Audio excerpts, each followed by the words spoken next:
Third প্লেসের যেই লড়াই, এই লড়াইটা পুরোটাই হচ্ছে শুধুমাত্র প্রাইজ মানি ডিস্ট্রিবিউশনের জন্য। মানে যেই দলটা তৃতীয় হবে তিনি চতুর্থ দলের থেকে, বা সেই দলটা চতুর্থ হওয়া দলের থেকে থার্ড পজিশনে লড়াইয়ে মুখোমুখি এই যে ম্যাচ, এই ম্যাচে পরাজিত দলের থেকে কিছু অর্থ বেশি পাবে। শুধুমাত্র তৃতীয় এবং চতুর্থ দলের অর্থের ডিস্ট্রিবিউশন, প্রাইজ মানির ডিস্ট্রিবিউশনের জন্য যেই ম্যাচের এই আর্থিক গুরুত্ব ছাড়া অন্য কোনো ইম্পর্টেন্স কোনো দিক থেকে নেই, সেই ম্যাচের ফলাফল, সেই ম্যাচের স্কোরিং, সেই ম্যাচের কোনো একটা ইন্ডিভিজুয়াল পারফরম্যান্স যদি ফাইনালের ইন্ডিভিজুয়াল পারফরম্যান্স অথবা ফাইনাল পর্যন্ত যেই দুই দল গেল সেই দুই দলের ফুটবলারদের ইন্ডিভিজুয়াল ব্যক্তিগত নৈপুণ্যের থেকে গুরুত্বপূর্ণ হয়ে দাঁড়ায়, সেটা আসলে কতটুকু যৌক্তিক।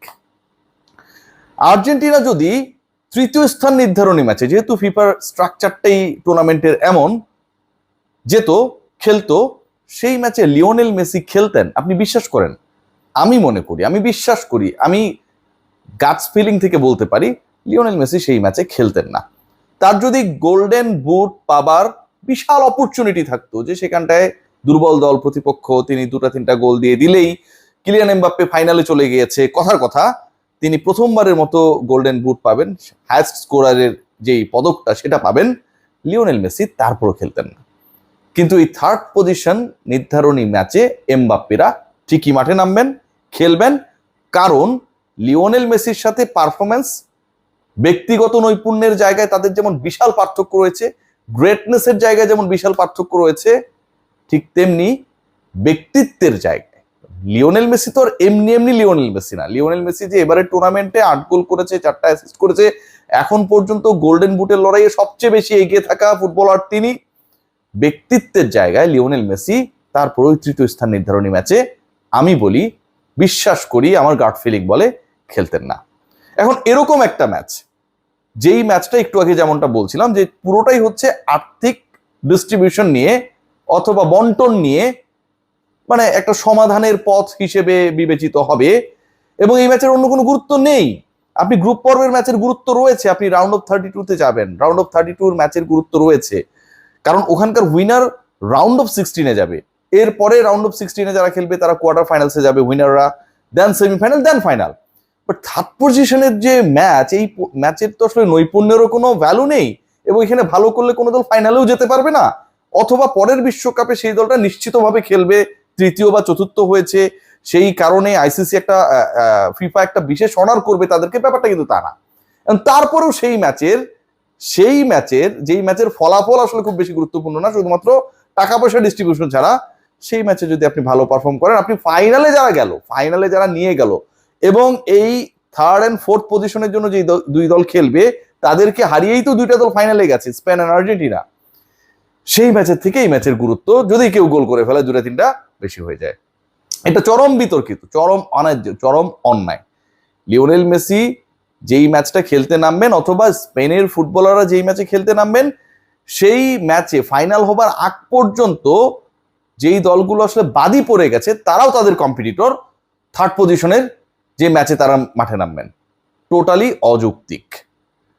লিওনেল মেসির দলকে নিয়ে যে আলোচনাটা হওয়া দরকার, সেটা আরেকটা খুব গুরুত্বপূর্ণ পয়েন্ট অফ ভিউ থেকে আমার কাছে মনে হয় ডিসকাশন করা দরকার। আপনারা সবাই জানেন যে আপকামিং যে ফাইনাল, সেটা is going to be all Spanish final, এবং এই যে অল স্প্যানিশ ফাইনাল মানে দুই দলের ফুটবলাররা স্প্যানিশ ভাষায় কথা বলবে। ফুটবল ইতিহাসে 96 বছরের যে ঐতিহ্য বা ইতিহাস, সেখানটায় কখনো বিশ্বকাপে একই ভাষাভাষীর দুটা দল একসাথে কখনোই খেলে নাই, যে হিস্ট্রিটা এখানটায় হচ্ছে। আবার এমন একটা হিস্ট্রি যেখানটায় হচ্ছে Barcelona versus Barcelona, Spain versus Spain. বার্সেলোনার 8 জন ফুটবলার ফাইনালে মাঠে নামবে, এবং সেই 8 জনের ফুটবলারের 8 জনই হচ্ছে স্পেনের হয়ে খেলবে। অ্যাটলেটিকো মাদ্রিদের সংখ্যাটা আরো বেশি, 9 জন ফুটবলার মাঠে নামবে। মানে স্প্যানিশ লিগে যারা খেলেন, সেই স্প্যানিশ লিগে খেলা ফুটবলারদের 17 জন ফুটবলার মাঠে নামবেন ফাইনালে। আর এই অল স্প্যানিশ ফাইনালটায় মাঠে নামার আগে লিওনেল মেসিও তার রোলের জায়গায় একটা ভিন্ন ক্যারেক্টার হতে পারতেন।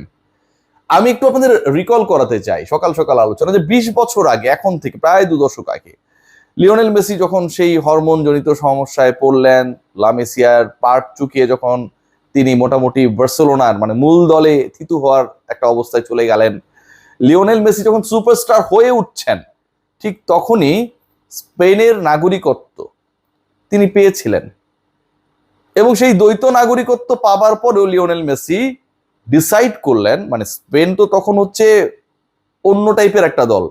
2006 সালে, মানে এখন থেকে 20 বছর আগে, স্পেন বা স্প্যানিশ লিগ, মানে এখনো ওটা গুরুত্ব কোনো অংশে কমে নাই, কিন্তু সেই সময়টায় 2010-এর বিশ্বকাপে স্পেন যে চরম ফেভারিট, তারাই বিশ্বকাপ জিতবে, এই ব্যাপারগুলো নিয়ে আসলে একটা নো ডাউট সিচুয়েশন ছিল।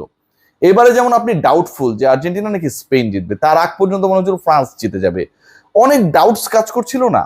বাট ওই সময়টা আসলে এরকম কোনো ডাউট ছিল না যে 2010-এর শিরোপাটা স্পেনই জিতবে। সো ওই মোমেন্টামে লিওনেল মেসি যখন সুযোগ পেলেন যে তিনি স্পেন জাতীয় দলের হয়ে খেলতে পারেন, এরকম একটা প্রস্তাব তাকে দেওয়া হলো, সেই লিওনেল মেসি সেটাকে সরিয়ে ফেললেন, সেই অফারটা তিনি একসেপ্ট করলেন না।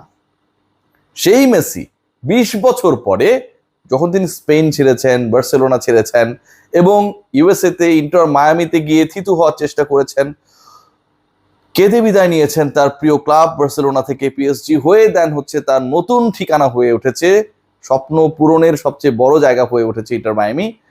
ঠিক তখন তিনি সে স্পেনের বিপক্ষেই নামছেন, যেখানে তার ক্যারিয়ার শুরু হয়েছে, যেখানকার নাগরিকত্ব তাকে অফার করা হয়েছিল, যেই জাতীয় দলের হয়ে তাকে খেলার প্রস্তাব দেওয়া হয়েছিল এবং খেললে তিনি 2010-এই বিশ্বকাপ জিতে যেতে পারতেন।